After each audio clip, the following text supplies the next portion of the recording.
Welcome to this small lecture about K-means clustering. I would assume you're a bit new to the concept of clustering. Well, in this video I will teach you the basic concept alongside some general notions and guides to get you started easily.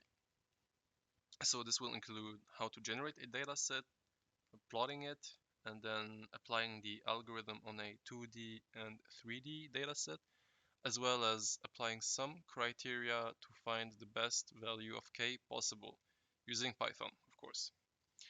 So let's get started with the clustering in general. Okay, so it's called K-means clustering, but what exactly is clustering to begin with?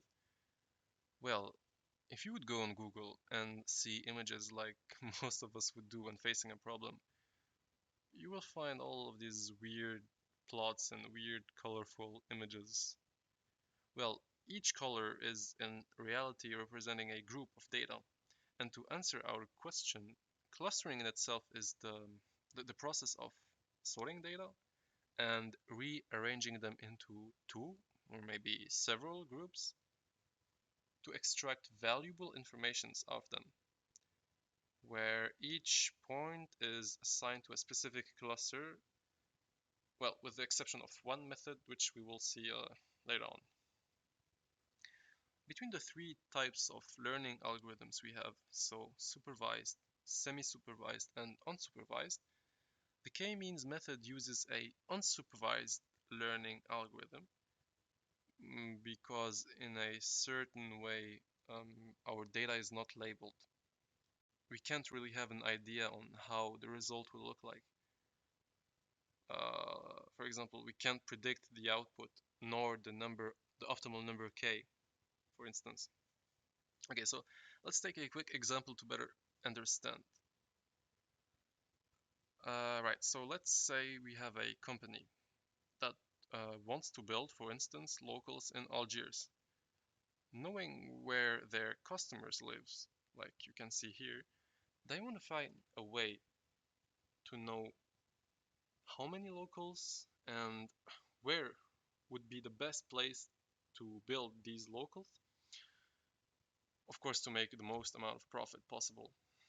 It's like they want to reduce or minimizing the distance between the locals and the customers, which means reducing the amount of fuel the workers will use, since fuel is expensive and everything, with the recent world events. One way to approach this problem would be to apply a unsupervised learning algorithm, in this case the K-means method, resulting in dividing the customers into multiple groups. In this case, it would be 4 groups.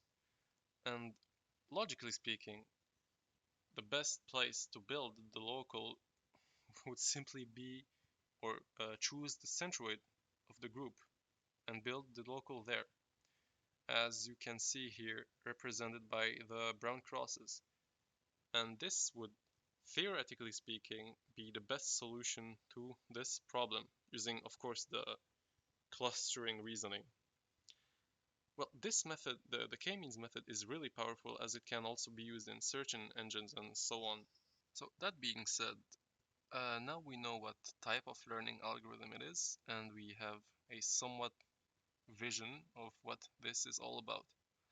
But let's take the time to talk about the actual types of clustering method before diving into the K-means. There is two main categories when it comes to clustering: hierarchical and partitional clustering, which are themselves divided into two other subcategories. Okay, so let's talk about the first type. The hierarchical clustering method is a close to, let's say, a parent-child relationship using a tree-like structure in, as the name suggests, a hierarchical way. It really looks like a tree when you see this image right here. It really resembles a tree. This method is divided into two subcategories as mentioned: the agglomerative and the divisive method. In the agglomerative method, the elements are treated as individual clusters. Then gradually merge together to form a bigger, more significant clusters, as you can see here.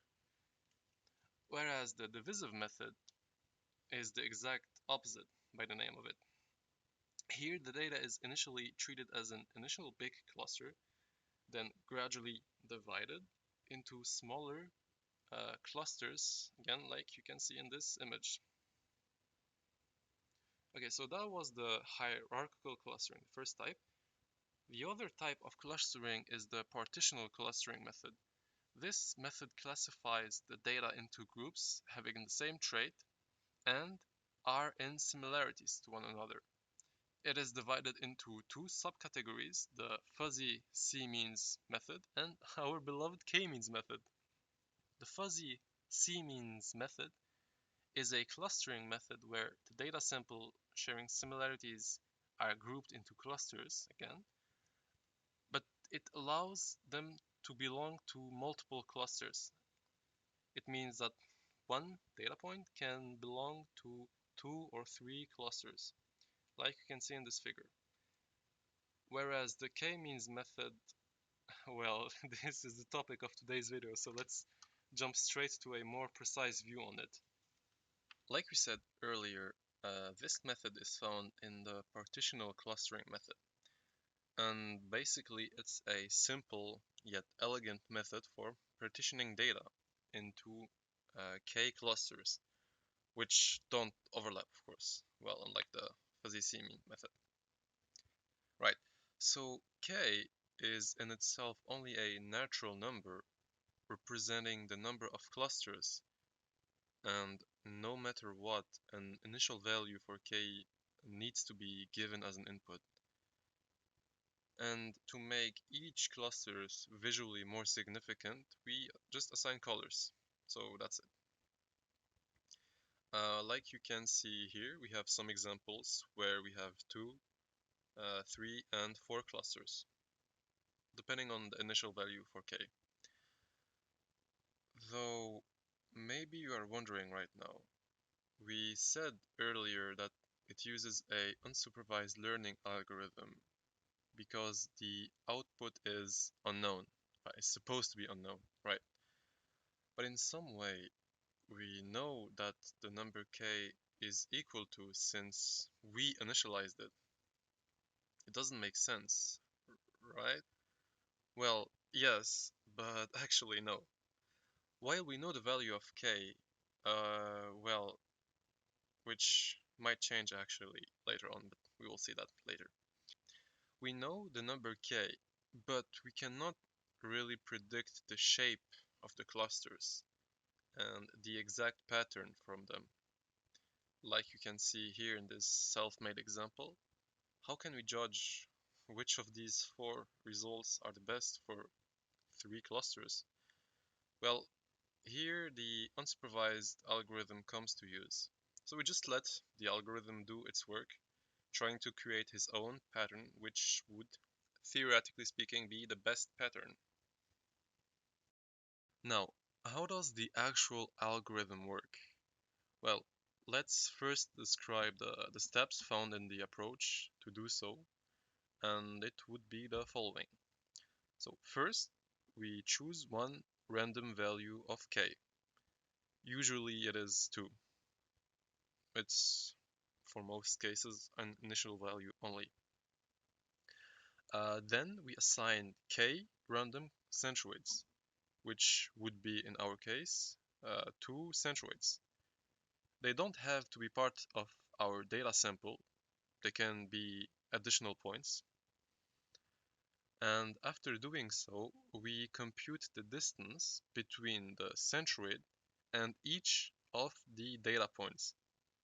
And that for all the centroids we have. So if we have 2 centroids, we will compute the distance of the first centroid with all the other data points, and then the second centroid with all the other data points.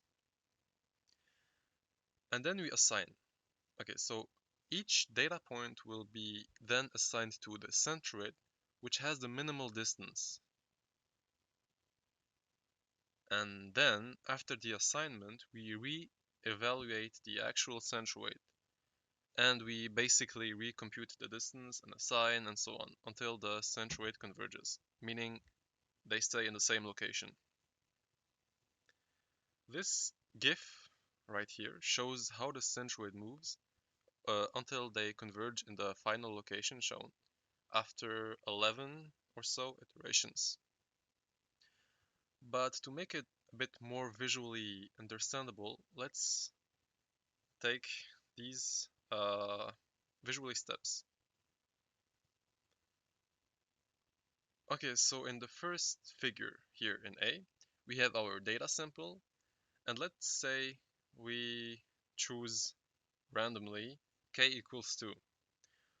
Well, the next step is to assign two random centroids, like you can see here in B, the red and the blue crosses right here. We compute the distance, and you can see here that this point's distance with the blue cross is shorter than the red, so this point will be assigned to blue, or the blue clusters. Now we re-evaluate the centroid of the clusters, resulting into new centroids, and we repeat this process until the centroids converges. It might take a few iterations. It depends on really the data sample. So now that we know how the algorithm works, how can we know it's working correctly? Like, what makes a good clustering? Is it its elegance? Well, not really. A good clustering result is where the within cluster variation is minimal. This basically means that the distance between the points in one cluster is minimal, which means, again, that they are very similar to each other, or to one another. The distance notion is actually very important in the clustering method. It is, in fact, the distance that determines how similar the points are to one another. We have several measurement methods which are available, mainly four of them actually, but the most used one is the Euclidean one. Here you have a quick example on how to measure the distance between two vectors, where n represents the dimension of the vector and the I represents the coordinates, so px minus qx squared, and then plus py minus qy squared plus pz minus qz squared, uh, and then the square root of all of this. Okay. All right, now we know everything we need to know, so we can move to actually implementing this method with Python. So let's do this right now.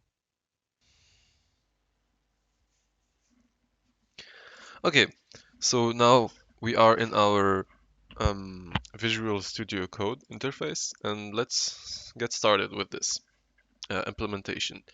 So the first thing we gotta do is to import our library, which is a sklearn library, short for scientific kit learn in Python. And to import this, we will first have to generate our data set. And we can do this by importing the sklearn dot datasets, datasets, and there is a method called make blobs. So we will import this one, make blobs right here. And then now we can generate our data cloud, let's say. So we will write this new variable data, which is equal to make blobs. Okay, so there is lots of parameters here, but the ones we will be using is, for instance, the number of samples. Samples. This means how much samples we want to have. Let's say it can be 100, 1,000, 10,000, etc. but we will choose 100. And then we will be needing the number of features, oops, oh, number of features. This basically describes the dimension of our data vector. So for example, if we choose 2, this means that our vector has a x and y coordinate, while if we choose 3, this would be an x, y, z, and 4 would be a vector with 4 coordinates. So let's just choose 2 for now. Then we will have to set centers. This is the number of clusters we want to generate in our data. So let's set it to 3, for example. Next is the cluster STD. STD. This basically dictates how much the clusters are close to each other or far to each other. If you take a value of 1, it would mean that they are really far from each other, but 10, for example, would be very close to each other. We will try to take both later on and compare between them. Okay, so cluster STD is equal to 1. You have one optional uh, parameter to set, which is random state. This basically just randomize our data. We can set it to 100, or let's say 101, for instance. Okay, now that we have our data variable, let's actually print it to see how it looks like. All right, let's run our code. Okay, so here you can see that we generated an array of a 2D vectors, like the number of feature, but we got 2 results, which is this one and this array right here.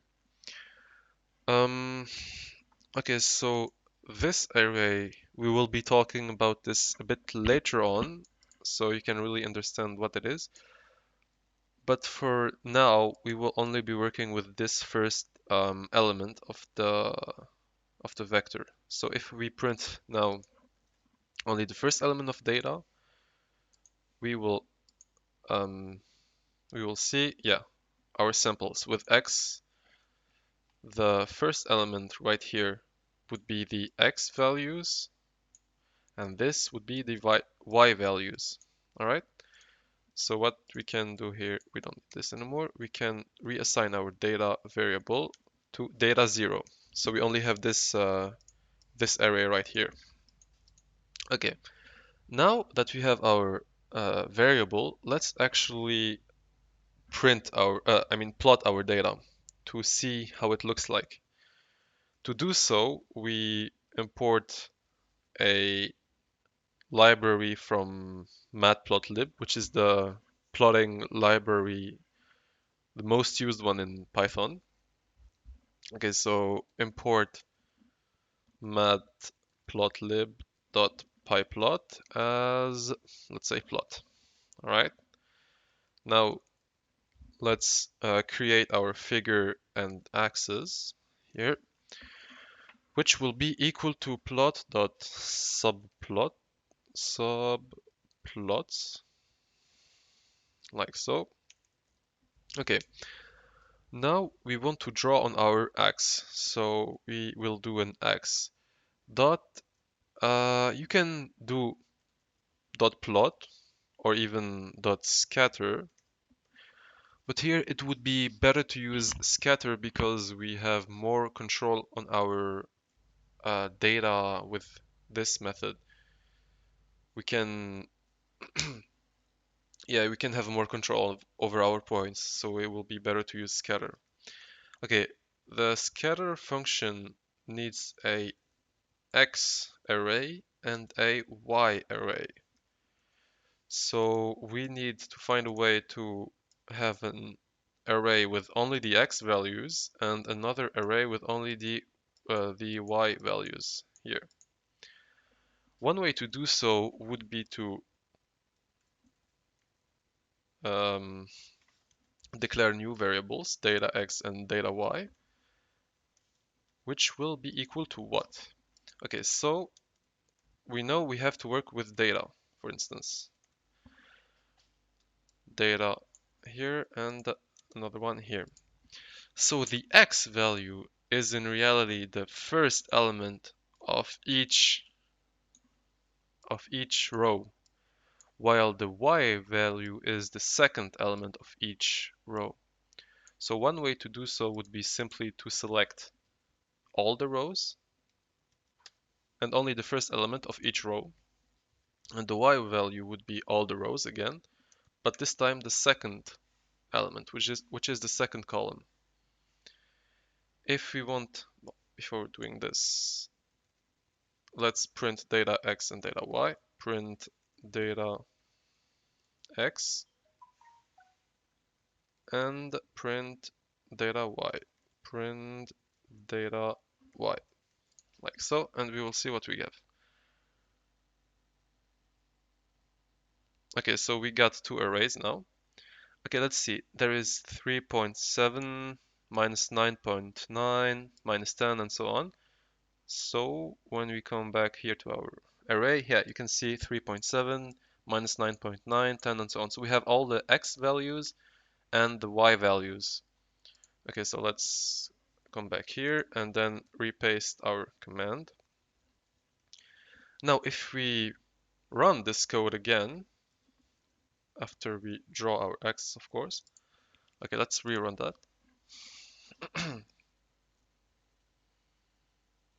Oh, it's not x, sorry, it's plot.draw. All right.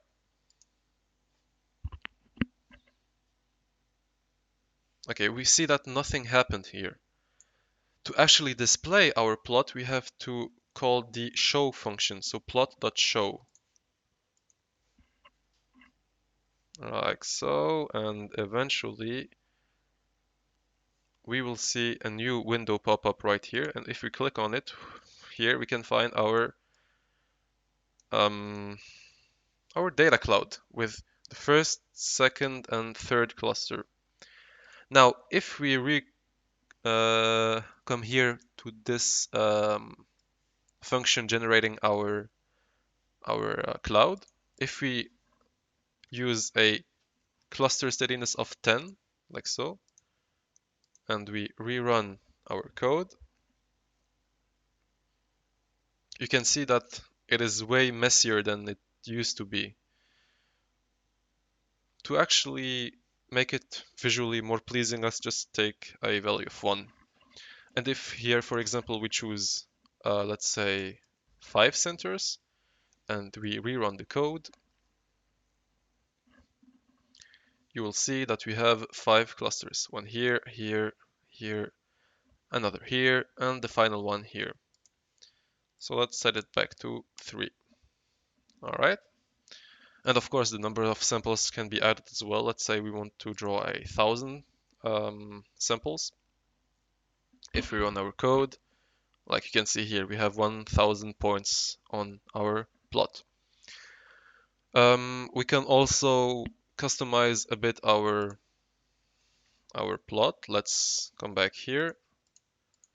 Before we draw it, we can say x dot set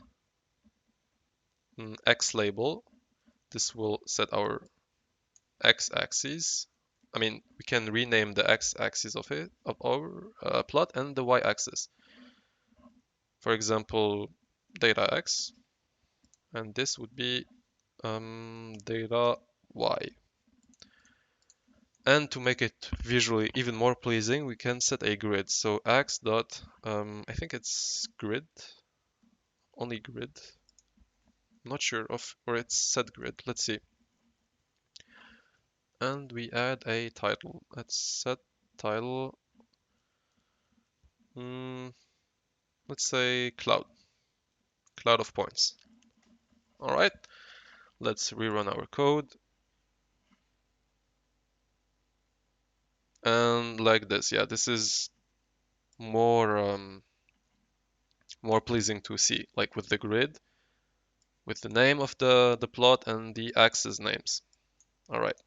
So now that we displayed our data with plot, let's actually import our algorithm for clustering. And to do so, we are going to use the sklearn method as well.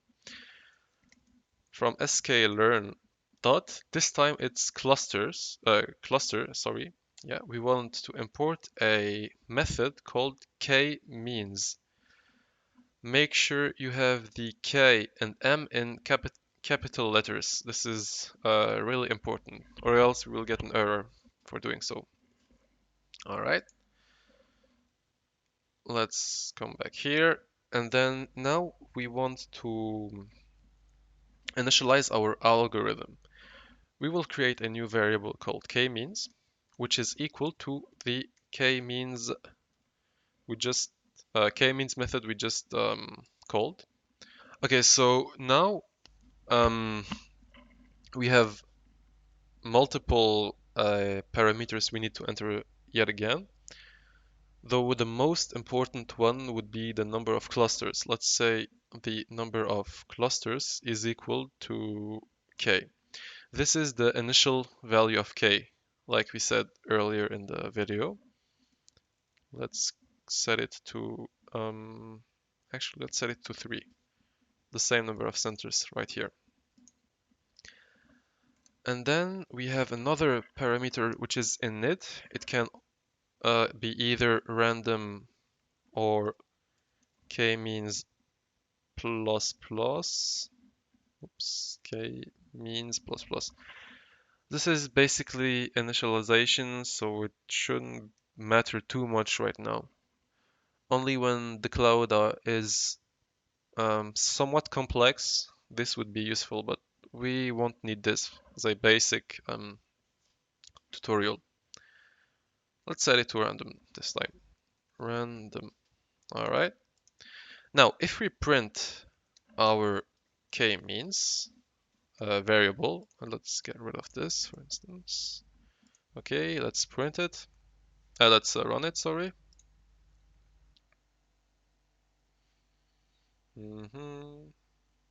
It's might take a bit of time, it depends. Oh, sorry. I have to close this window first. There we go. Okay, so now you see we have a initialized algorithm. Okay, now we have initialized our algorithm right here. To actually have the assignments, we have to create a new variable cluster, let's say it clusters. It's equal to fit predict of our data, and we want to apply this on the kmeans. Kmeans. Okay, so it's kmeans dot fit predict dot data, or you can just do something like this here and then call this clusters, like so. But it's too overwhelming, so let's just write it like this. All right. So now let's print our cluster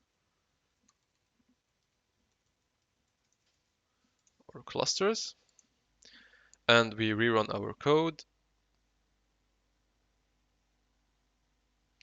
And you can see that this array right here, the clusters variable, is actually the assignments of each point. So the first point will be assigned to the cluster 0, the second point will be to the cluster 2, then 2, 1, 1, 1, etc. Okay, so now that we actually have our assignments, we want to print the points and to see how it looks like. And to do so, we have to import one specific library from matplotlib, which is import matplotlib.colormap as color map, let's say. Okay. Now, what we need to do is create a vector of colors. and each element of the vector will be applied to the corresponding element of the data array, this one. So I actually copied the line of code right here. I'll just copy this and then come back here. Okay. So what does this actually do? We want to create a spectral from our cluster assignments, this one. So what does this mean? It means that the first cluster will be assigned a specific color.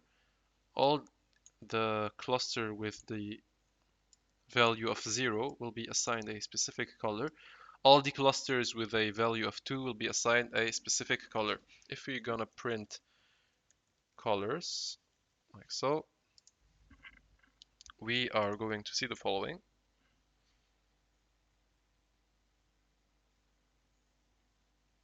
Okay, so let's see the first element here. It's 1. It has 0, 0, 8, 6, 6, 7, 1. Let's no, let's go with 0. It's better. Okay, so 0 has 0, 0, 0, 1. Then the next one is 0, 0, 0, 1. And then we have 1, 2, 3, 4, 5, 6, 7 twos in a row. So 1, 2, 3, 4, 5, 6, 7, which is the cluster 2, and so on and so forth. Okay, now that we have a way to color our points, let's actually plot them. We will exactly be using the same, the same commands right here, and we don't need to print them anymore. All right, we come back here. We want to create a new figure. Let's call it figure 2 and x2, and then 2, 2, 2, up and up. We want to display the data x and the data y, but this time with the corresponding colors. So we will add another parameter c, which is equal to colors. This means that the first coordinates will be assigned to the first element of this array, so this one. The second point will be this color, third point this color, and so on and so forth. All right, we draw our plot and then we show it like so. I think we have everything we need. So if we actually run our code,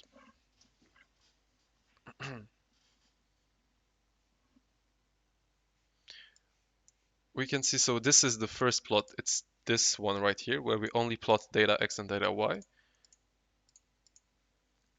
here. And this one is the, this one is the plot where we actually assigned the clusters to each point. Now this seems pretty obvious, right? But let's actually change a bit our data point. Let's make this a 2.0, 2.0, and then let's increase the number of points as well. All right, so let's rerun the code.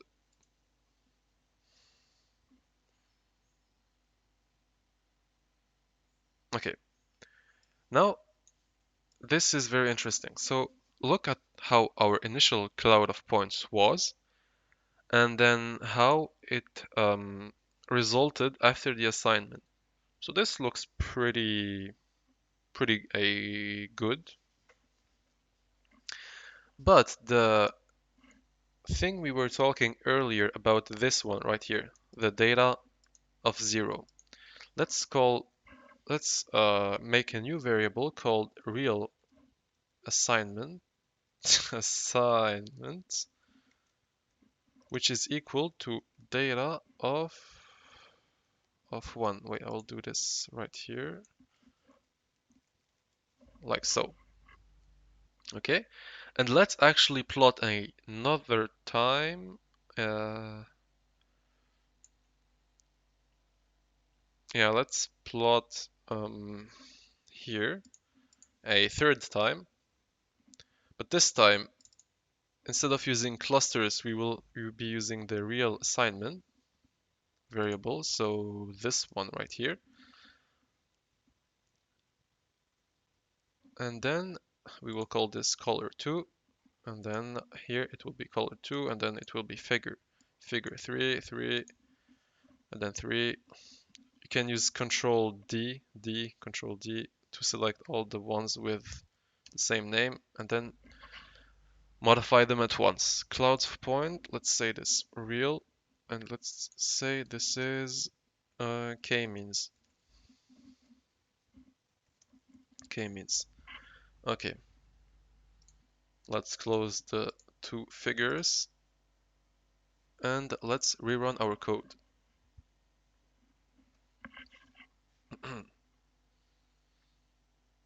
Okay, so what you can see here.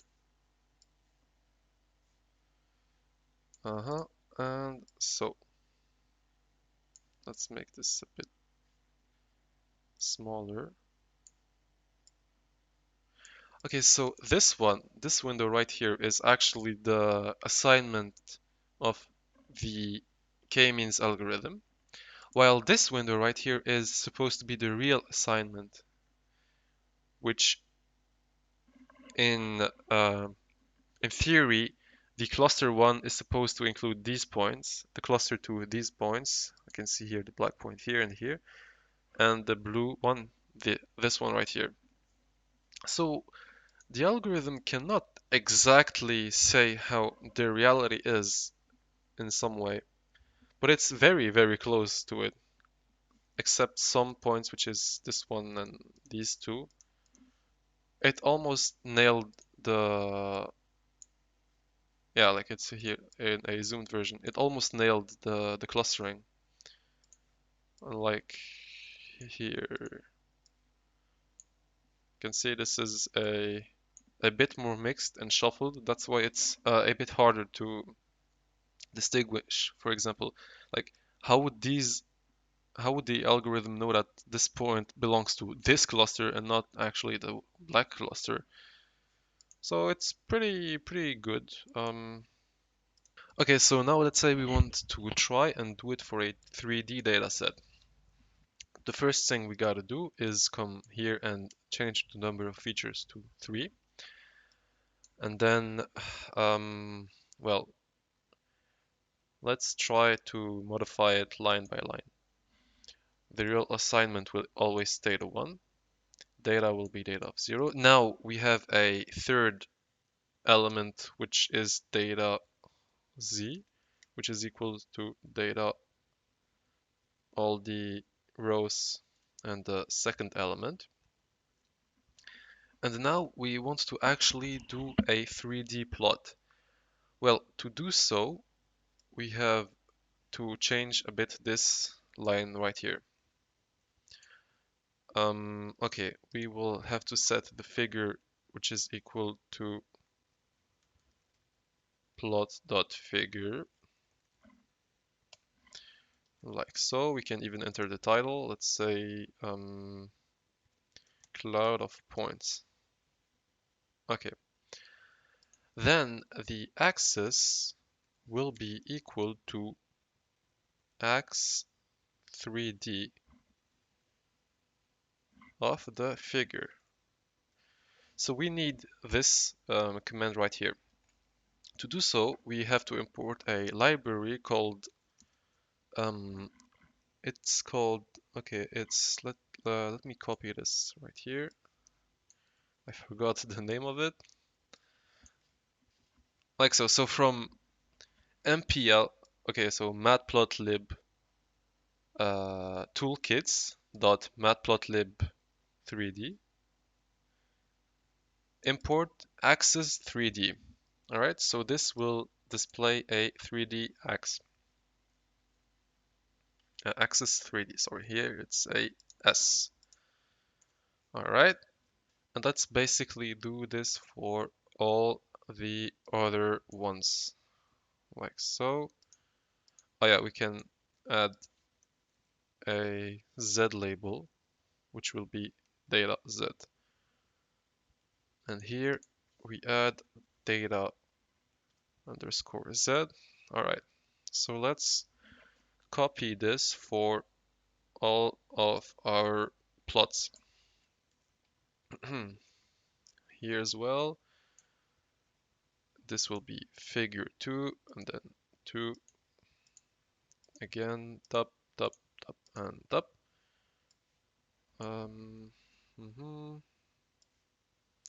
We don't need a title. Let's say it's the cloud of points Kmeans. This will be figure 2. We want to add the colors, C equal colors. All right. And this will be exactly the same thing right here. Up. This will be figure 3 and then real and then 3, 3, oops, 3, 3, and 3. All right, so now if we execute our code right here, you can see that we generated this one, which is the clouds of point with the real assignment in 3D. This one is the cloud generated assignment with the Kmeans method right here. And well, this one is our original data cloud. So we have the first cluster, then second and third. Okay, so now that we know how to display data for a 2D and 3D data set, let's actually take a look on how to choose the optimal K and what criteria will be used to know which K is the best for our data set. And let's jump back in the presentation right now. So I'll see you there. So here we are again. Now we want to find a way to choose a optimal value for the number k. Well, k is a hyperparameter, and this means that it's a parameter that is set before the learning processes begin. Alright, so most strategies involve into running the algorithm multiple times with different values of k, incrementing it usually by 1 every time and then evaluating its performance. Well, there are many techniques used for doing so, but the most used ones are the elbow and the silhouette method. Okay, let's first start with the elbow method. This method involves into finding the so-called elbow point, inspired by nature. The quality of the clustering rapidly increases when the number of cluster increases, though at some point the difference will be less and less noticeable over time, like you can see here. So the elbow point is where the evolution of the SSE, which stands for the sum of squared errors, is not so significant anymore. And we can define this point with some sort of rate. Like if the rate of the SSE is about only 20% or even less, after each iteration we can stop the process and choose a value for k. Though this method is more of a visual method, but the other one is more suited and significant to it's not a better method, but it has its advantages. So the other criteria is the silhouette method. This method computes the silhouette score, which is more or less a way to measure how similar a point is to its own cluster compared to the other clusters. It ranges from -1 to +1. And let's see how we can actually compute this score. Okay, to do so, we have only 4 steps to follow. First, we compute the range distance of one point with all the points in the same cluster to get the value of the variable AI. This stands for the variable A at the ith point. Then we compute the distance of the same point with all the points in the closest clusters, like you can see here.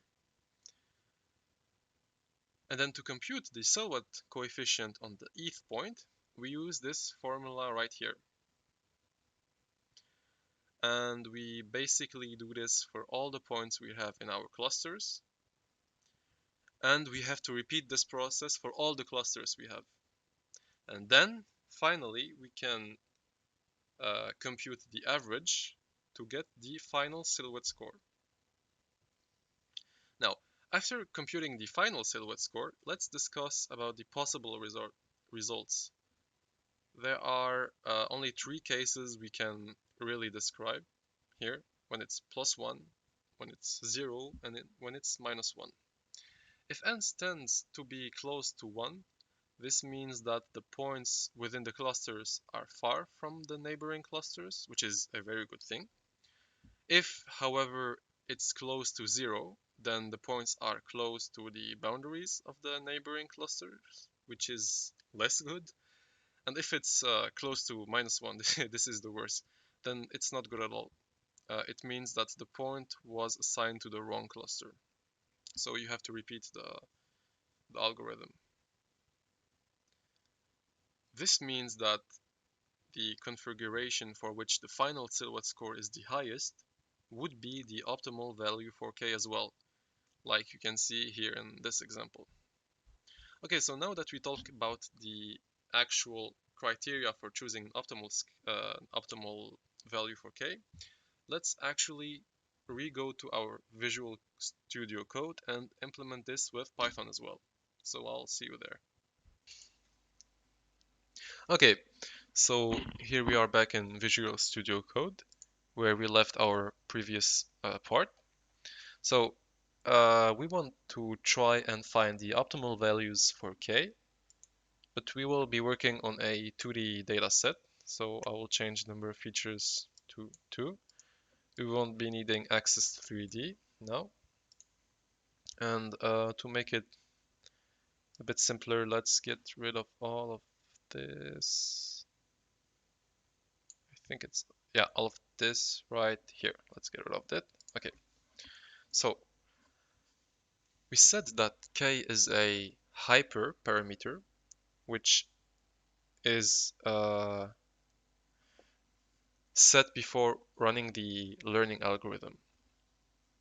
And we have each time to increment the k and perform and measure the performance of our algorithm. So to do so, we will be creating a for loop for k in range of, let's say it can be 0 and it can be 1.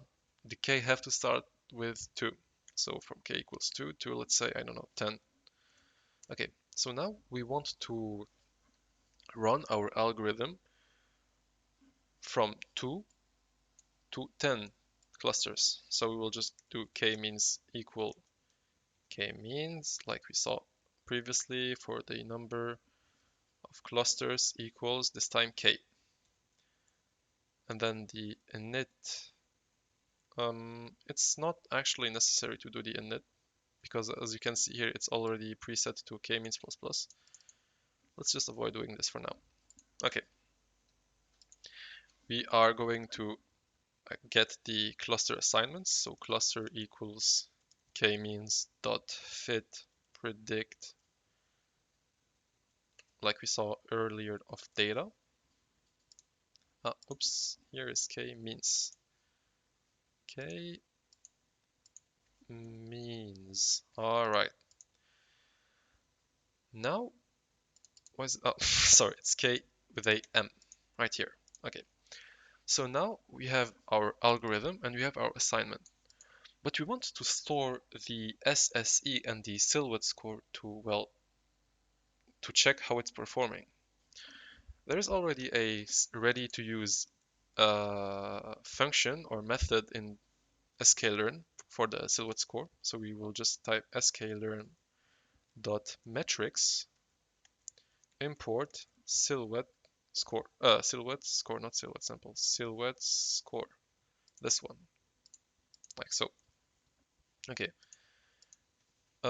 we want to create two vectors or two arrays, which is SSE, oops, and the sil score, like so. We will come down here yet again, and we will append each time the SSE value and the silhouette score value dot append, like so. Okay, so to get the SSE, there is actually a method to do so, which is Kmeans dot inertia. Kmeans dot inertia, like you can see here. This will return the SSE of the algorithm, of the result. For k equals, k. And the silhouette score is, we can get it with the following. So we create a new variable s, which is equal to the silhouette score right here, this function right here. Of what? Of our data with its assignments, so cluster. And the metric right here is set to Euclidean. It's already preset, so we don't have to add it. All right, so we can remove this. And we want to append each time the silhouette score of this result right here. Okay. Now we want to print the SSE and print the sil score right here. And then let's yeah, I think we have everything, so let's run our code like so, and let's wait for the magic to happen.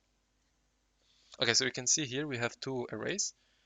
This is the SSE, which as you can see is decreasing over time. Here we have 15,000, then 8,000, then 6,000, 4,000, and 3,500.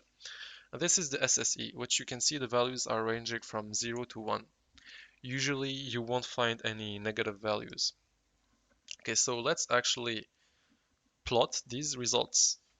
We already have the matplotlib library, so we can start right now.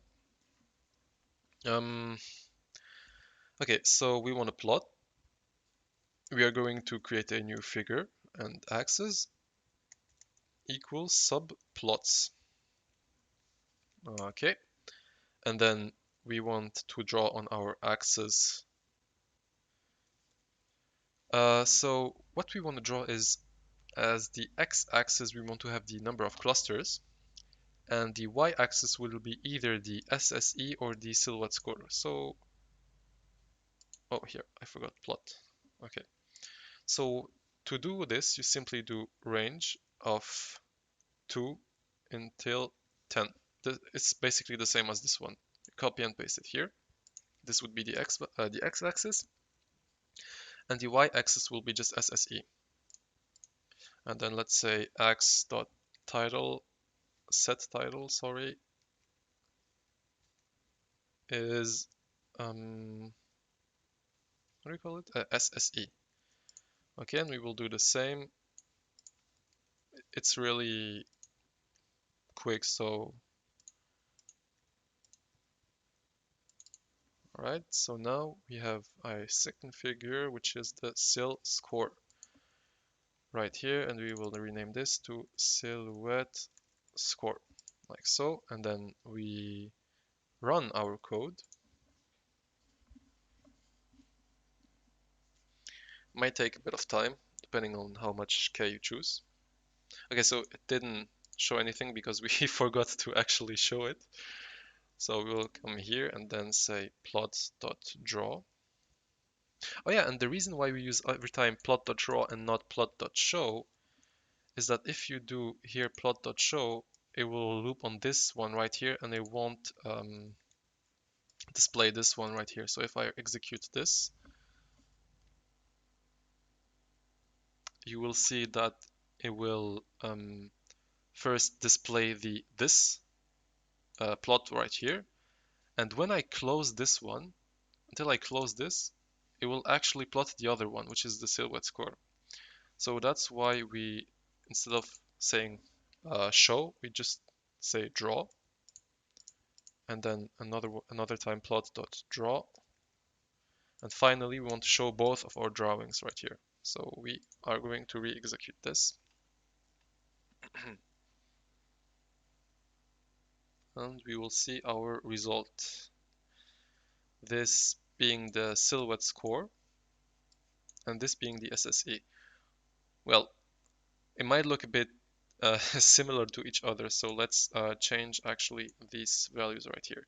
So let's say we have 4 clusters and the cluster steadiness is of 1, let's say. And let's actually also display our data cloud. So I'll copy this right here. And then I will paste this right here. So let's call this figure 3, 3, 3, and then 3. And this would be data X and data Y. And we will call this cloud of points. Of points, like so. Okay, so now we should have everything. We can close this, and then re-execute our code. And as you can see, we will be having 3 figures. Oh, whoops. Yeah, so that's why I usually use the scatter and not the plot function. Forgot to change it right here, so let's do scatter. Close them all, and then rerun our code. Or you can also do like plot, and then you set the marker to O, like so, but it shouldn't be much of a difference. Let's set back to scatter. Okay, so this is the result we're getting. This is the cloud point we have. This is the SSE, which says that the best value for K would be 4, like we can see here, for 1, 2, 3, and 4. And this is the silhouette score, which also thinks that the best value of K would be for 4. Like you can see here, it's the maximum. Okay, so this wraps up a bit our tutorial about the K-means method. I have also a quick program I made here, which is a bit more detailed and visually more significant. So if we run this program right here, as you can see, I already run that, but let's rerun it. We will be having the following. Okay, so you can see here there is some display, which says the optimal value of K using the elbow criteria with a tolerance of 25%, which is found right here, as you can see, is this value. And then you have the optimal K value using the silhouette score. Yeah, so this displays the maximum silhouette score. And there is a problem right here. Let me actually fix this right now. Yeah, so here. I want to be printing the elbow point. I found the SSE. Okay. No, actually not. The thing I want to print here is... Anyway, I'll be changing this and then send you the actual version. So the results are the following. This is our initial data cloud, as you can see here. This is for k equals 5, so we have 1, 2, 3, 4, 5, and this is for 10, 1, 2, 3, 4, 5, 6, 7, 8, 9, and 10. Wait, 1, 2, 3, 4, 5, 6, 7, 8, 9, 10, and this will be for 19, which I won't count. Okay, so this describes a bit the evolution of the clusters. And this is the criteria for choosing the optimal value. So you have, for the elbow method, it thinks that the best value would be 5, which is 1, 2, 3, 4, 5. Whereas the the silhouette score thinks that the best value is found for k equals 4, which is 1, 2, 3, and 4. All right. So with that being said, this wraps up our video about the K-means tutorial. This has been a bit of a long video, so if you watched till this point, well, thank you. I really appreciate this. I hope it has been useful for you to watch. And leave a like if you liked the video. I might make more of these style of video. And yeah, share it to a friend who thinks might be useful. Okay, so thank you for watching and goodbye.